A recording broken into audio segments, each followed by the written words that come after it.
Assalamualaikum warahmatullahi wabarakatuh. Ketemu lagi bersama saya Wahyu Dodo. Kali ini kita akan belajar memahami struktur folder pada kode igniter 4. Jika Anda telah selesai melakukan proses instalasi, langkah wajib selanjutnya yang harus dijalankan adalah mempelajari struktur direktori dan file yang terdapat di dalam proyek kode igniter.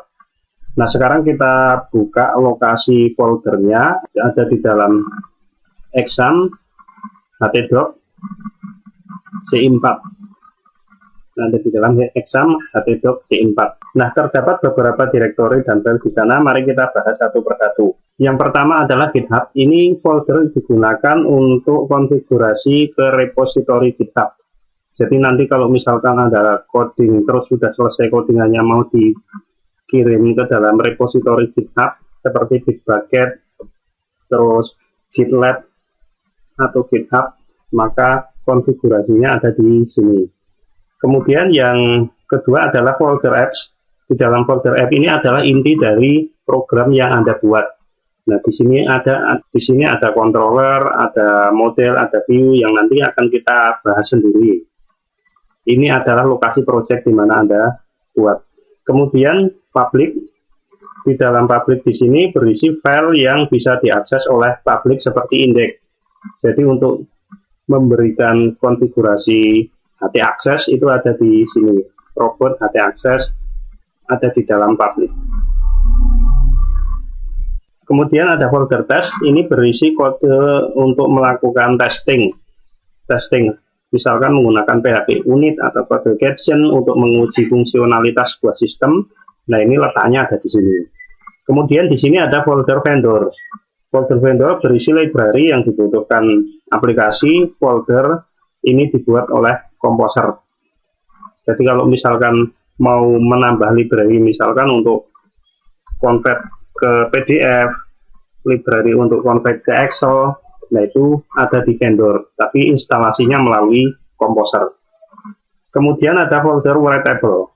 Folder ini bisa ditulis oleh aplikasi, biasanya digunakan untuk menyimpan file atau log error atau session atau cookies, itu biasanya ada ditaruh di sini. Nah, berikutnya kita akan bahas masalah file. File yang pertama adalah yang kita bahas tentang env. Env ini adalah singkatan dari environment, adalah file yang berisi environment yang dibutuhkan oleh aplikasi. Nah, kalau kita buka di dalam environment ini, di dalam environment ada konfigurasi CI environment. Nah, ini untuk mengaktifkan dengan menghapus tanda cross yang ada di sini. Kemudian disimpan. Jadi ada projection, ada development. Kalau untuk projection itu nanti digunakan untuk menyembunyikan kalau ada error. Tapi kalau untuk development nanti kalau ada error di dalam aplikasi maka akan ditampilkan. Nah, ini digunakan untuk proses debug sebuah aplikasi saat di-develop. Kemudian ini ada base URL, jadi untuk menentukan base URL-nya apa, terutama konfigurasi nanti domain, misalkan menggunakan domain tertentu, maka di sini ditulis HTTP, misalkan domainnya belajarci.com, maka ada di sini konfigurasinya. Kemudian di sini ada konfigurasi untuk database. Jadi menentukan localhost, menentukan hostname, database, username, password, konfigurasinya ada di sini. Kemudian drivernya menggunakan apa, MySQL atau PostgreSQL, maka letak konfigurasinya ada di sini. Tapi jangan lupa setelah mengisi di sini untuk mengaktifkan ini dihilangkan tanda cross-nya kemudian disimpan. Ini tidak kita bahas semua, tapi yang penting-penting saja. Ada PHP XML disk. Nah, ini digunakan untuk konfigurasi PHP unit. Kemudian ada readme.md, itu file keterangan tentang kode base CI ini. Biasa digunakan atau dibutuhkan memberikan keterangan pada sebuah repository GitHub atau GitLab. Kemudian di sini ada Spark, ini program atau script yang berfungsi untuk menjalankan server atau generate kode. Nah, setelah itu kita akan fokus ke folder app terlebih dahulu. Nah, di dalam folder app ini ada folder config.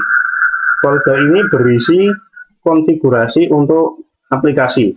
Jadi di sini ada konfigurasi cache, auto load untuk ngeload library secara otomatis, kemudian konfigurasi database, konfigurasi email, konfigurasi enkripsi, dan banyak lagi tidak kita bahas satu persatu.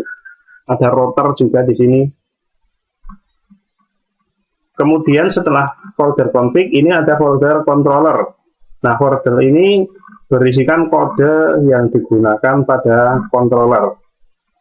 Kemudian ada folder database. Folder ini berisi kode untuk migrasi ke database. Kemudian ada folder filter. Filter ini digunakan atau dimanfaatkan untuk berisi kode untuk memfilter atau middleware. Kemudian ada folder helper. Ada folder helper, ini folder yang berisi kode untuk fungsi-fungsi helper. Jadi kita kalau membuat fungsi bawahan, misalkan filter string, atau kita akan membuat sebuah fungsi tambahan, misalkan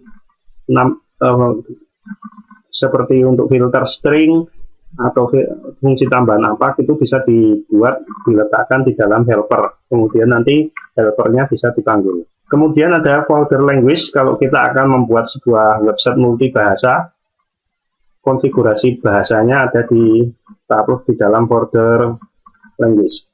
Kemudian ada folder model. Nah, folder model ini berisi kode untuk model. Jadi kode-kode yang mengarah ke dalam database, perintah-perintah query itu ada di dalam model. Folder library digunakan untuk menyimpan library tambahan dari aplikasi.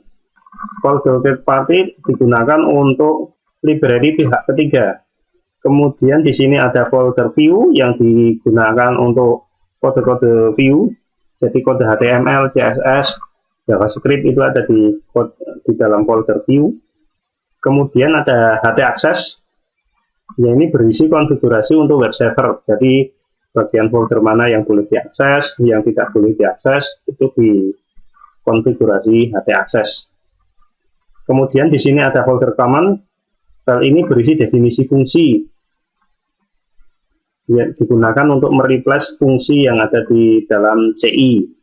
Sedangkan index HTML ini file placeholder untuk mencegah direct access. Jadi supaya apps-nya itu tidak bisa diakses langsung dari folder, maka diberikan index HTML. Nah, itu beberapa file dan folder yang harus dipahami terlebih dahulu sebelum kita belajar lebih detail lagi di dalam folder apps.